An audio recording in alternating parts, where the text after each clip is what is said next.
И с удовольствием передаю слово госпоже Натали Ямб, бывшему министру бюджета Республики Кот-д'Ивуар и известному далеко за пределами своей страны экономисту, аналитику и мыслителю.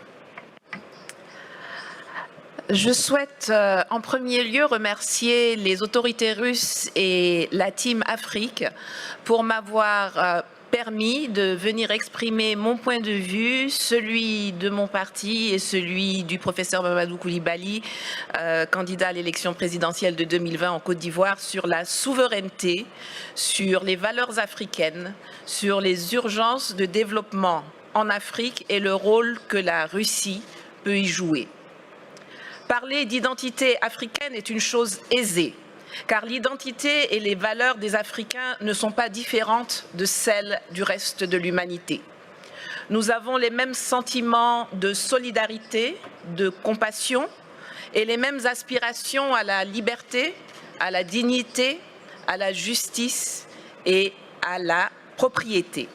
Pourtant, force est de constater qu'après l'esclavage, après la colonisation, après les pseudo-indépendances, on ne nous a reconnu que le droit d'être libre, mais seulement au sein de l'enclos français.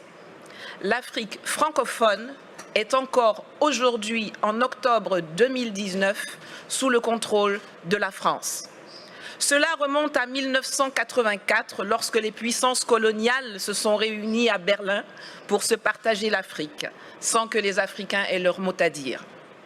L'Allemagne, l'Espagne, l'Angleterre, le Portugal ont compris depuis lors qu'il fallait sortir du schéma de la conférence de Berlin et redéfinir les contours d'une nouvelle coopération avec les pays africains. Pas la France, qui avance sans bouger, en portant des masques et qui considère toujours le continent africain comme sa propriété. Les peuples d'Afrique, et particulièrement la jeunesse, revendiquent pourtant avec de plus en plus de vigueur leur besoin de démocratie, leur droit à l'autodétermination,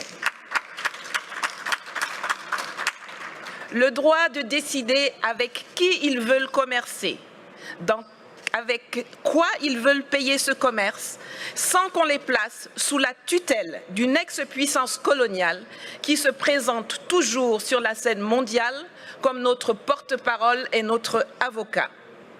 Nous voulons sortir du franc CFA, que Paris, avec la complicité de ses laquais africains, veut pérenniser sous l'appellation ECO, et qui ne permet aucune industrialisation de l'Afrique francophone.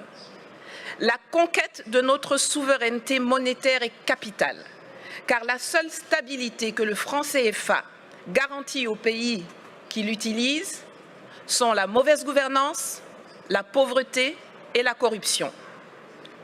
Nous voulons le démantèlement des bases militaires françaises qui, sous le couvert d'accords de défense bidons, ne servent qu'à permettre le pillage de nos ressources, l'entretien de rébellions, l'entraînement de terroristes et le maintien de dictateurs à la tête de nos États. Nous refusons que la France continue d'usurper la voix de l'Afrique à l'ONU, qu'elle soit à la base de quasiment toutes les résolutions concernant le continent. Les pays d'Asie ont appris à commercer avec les investissements directs étrangers, alors que nous, on nous saoule avec l'aide publique au développement. Résultat, aujourd'hui, eux, ils sont BRICS et émergents, et nous, nous sommes des mendiants qui sommes très fiers d'être qualifiés de pays pauvres très endettés. Cela doit changer. Cela va changer et la Russie a un rôle à jouer dans cette évolution. Mais nous ne venons pas en Russie pour y chercher de nouveaux maîtres qu'on substituera aux anciens. Nous y venons pour trouver des partenaires, pour faire du business gagnant-gagnant pour la Russie comme pour les pays africains concernés. L'Afrique regorge de potentialités. Mes prédécesseurs l'ont déjà dit, il y a une population qui grandit, dont 60% à moins de 30 ans, une position géostratégique, d'immenses ressources minières, naturelles, agricoles et surtout humaine. Sur le plan militaire, la présence de la Russie, qu'il n'y a pas de tradition coloniale, peut permettre de rééquilibrer les choses dans les pays francophones. Et je crois que l'exemple centrafricain dont Madame la ministre de la Défense pourrait mieux nous entretenir est l'un des plus parlants. En Côte d'Ivoire, nous avons par exemple un énorme besoin de formation militaire et de restructuration de l'armée. Sur le plan économique, la promesse de Sochi doit être celle de la rupture avec le huis clos actuel appauvrissant où la France semble avoir verrouillé les domaines de l'eau, de l'électricité, des routes, des ponts, des ports, par des monopoles protégés par les gouvernements respectifs ou par des passations de marché de gré à gré sans appel d'offres, pour que nous puissions enfin nous diriger vers une ouverture de l'économie à tous, notamment aux industries et entreprises russes, dans les secteurs agricoles, miniers, énergétiques, de la transformation industrielle, de l'éducation, de la formation, il y en a plein.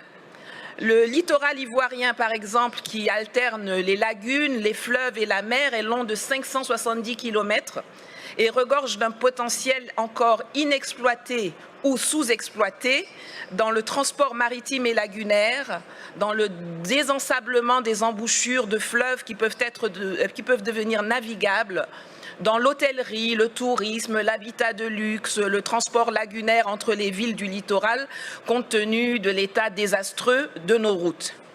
Enfin, sur le plan politique et diplomatique, le monde et la Russie doivent cesser de nous voir à travers les lunettes déformantes du storytelling méprisant, mensonger et négationniste de la France, qui nous assujettit. L'Afrique n'a pas besoin de tuteurs à l'ONU, l'Afrique n'a pas non plus besoin de nouveaux propriétaires, mais la Russie y a sa place comme un partenaire dans une logique de Commonwealth, d'enrichissement partagé, de collaboration vivifiante et innovante entre les secteurs privés respectifs. Le monde bouge, les lignes évoluent. L'année prochaine, 2020, est celle d'élections présidentielles au Togo, au Burkina Faso, au Niger, en Centrafrique, en Guinée et en Côte d'Ivoire, pour ne parler que de l'Afrique francophone. Espérons que celles-ci verront l'arrivée au pouvoir de dirigeants réellement choisis par les peuples, qui privilégieront enfin l'ouverture sur le monde et de nouvelles et innovantes opportunités d'affaires à l'asservissement bête et stupide aux colons d'hier et d'aujourd'hui. Je vous remercie.